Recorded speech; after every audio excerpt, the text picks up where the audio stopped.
Good morning, students. Hope you all are safe at home. I had already started the geography lesson, population dynamics, and you had already received that lesson videos and the question answers. I hope that you might have completed the question answers. So, today in this video, I am going to start a new lesson, that is migration. So this term migration you might have studied in the earlier lesson, that is population dynamics, where we had related the migration with the population change, where you had studied the definition of migration. So what we are going to study here, migration and the international migration and the internal migration in detail. Migration. Human migration denotes any movement by human beings between one geographical region to another with the aim to settle definitely or temporarily. That means the human migration denotes any movement of the human beings from one place to another place with the aim to settle down permanently or temporarily. So humans, you might have seen that, have been moving from one place to another place from ancient times. So archaeological evidence suggests that the earliest human beings on earth lived in Africa. From there they started moving to the other parts of the world and started settling down for over many thousands of years until they eventually settled the whole planet. From ancient times, travelers, traders, priests, and pilgrims traveled from one place to another place for the knowledge, opportunity, and spiritual fulfillment, and to escape from persecution.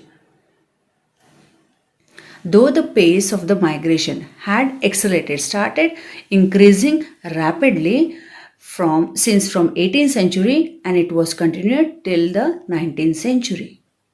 So millions of agriculture workers started leaving their own countries, and started moving to the cities, causing the urbanization. This phenomena began in the Britain in the late 18th century and started spreading around the world, and still it is continued till the day from many years. Industrialization, globalization, and technology are the major factors which have contributed largely to the migration. Migration may be broadly classified into international migration and internal migration. International migration. Movement of population from one country to another across the international borders is called international migration. So international migration becomes a immigration or emigration depending on how the people of destination or place of origin is considered. So though immigration and emigration are movement of people from one country to another, the former, that means the immigration, means the movement of people to a country, and the latter, that is emigration, means movement from a country. In simple words, we can say that immigration can be called as moving into a country and emigration as moving out of a country. So a person who is involved in immigration is called as immigrant, and those who is indulged or involved in emigration are known as immigrants. So an immigrant is one who migrates to a nation. An emigrant is one who migrates away from his home country. So immigration and emigration can be applied to the same person. For example, a person who moves away from your country to live in another country, that will be a emigrant to you. But for the other country, he or she is an emigrant. We have the evidences that Indians migrated to the other countries in the historical times. In the 19th century, many Indians migrated to the Mauritius, Burma, presently known as Myanmar, Fiji, Guyana, Suriname, Trinidad, South Africa, and East Africa as the laborers and settled down there permanently. So partition of India in 1947 resulted in large scale of migration of population from India to Pakistan and Bangladesh and vice versa. So this has been termed as one of the greatest moment of the human beings in the history of the world. About 15 million people moved across the border. Since 1970s, highly educated and skilled professionals have been migrated from India to some of the developed countries like USA, UK, Canada, and some countries of Western Europe, leading to a serious problem of brain drain. Brain drain is the migration of skilled human resources for trade, education, and better opportunities, etc. So, trained and skilled professionals are needed in every part of the world. So, however, what happens? Better standard of living and quality of life, high salaries, and then advanced technology, then stable political conditions in the developed countries attract these talents from the less developed areas. So the majority of the migration is from the developing nations to the developed nations. So this is a growing concern, a problem which is growing worldwide because of this developing countries have been affected. So these countries have invested in the education and training of young health professionals, and these translates into a loss of this considerable resource where they have invested and they have trained the young children in their own countries, and these youths will be migrated to the developed countries, and they will be benefiting the other nation. So the recipient states will be benefited by these youths. So the cost of educating and training is borne by the home country. Internal migration. Internal migration refers to the people within the country moving to another location within its borders. So the people who move from one place to another place but within the country. So this is nothing but internal migration. Internal migrants can be classified into following 4 migration streams.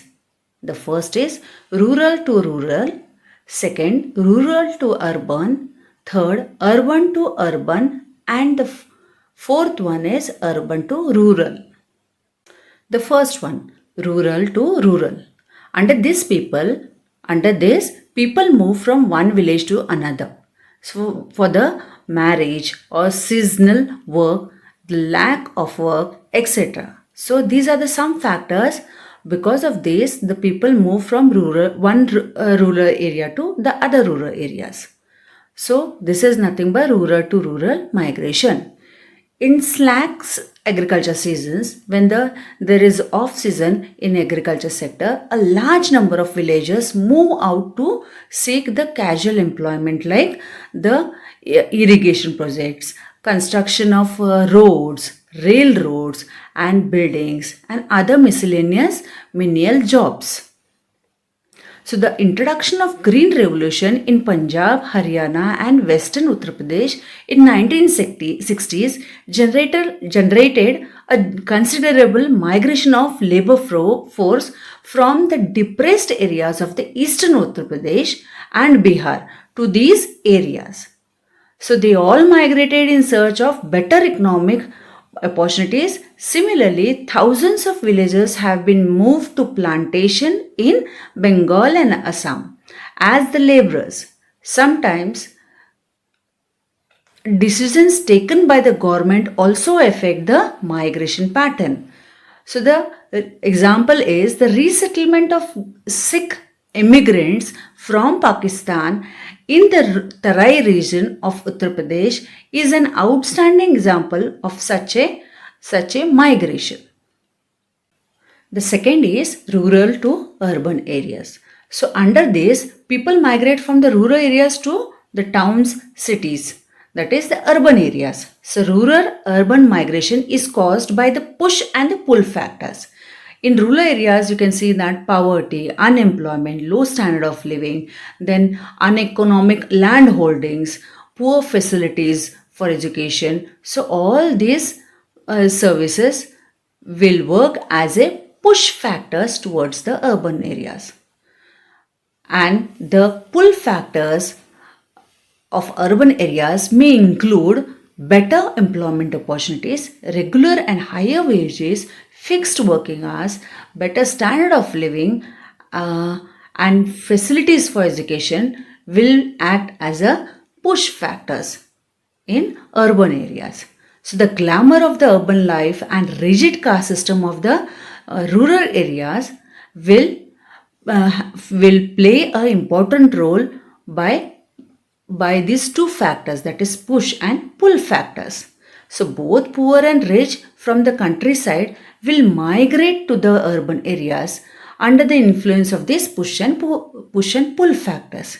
So while the poor migrate out of economic compulsion. So why the poor people will migrate to the urban areas? Because of the poor facilities and poor standard of living. So for the livelihood, they would like to move to the urban areas in search of job.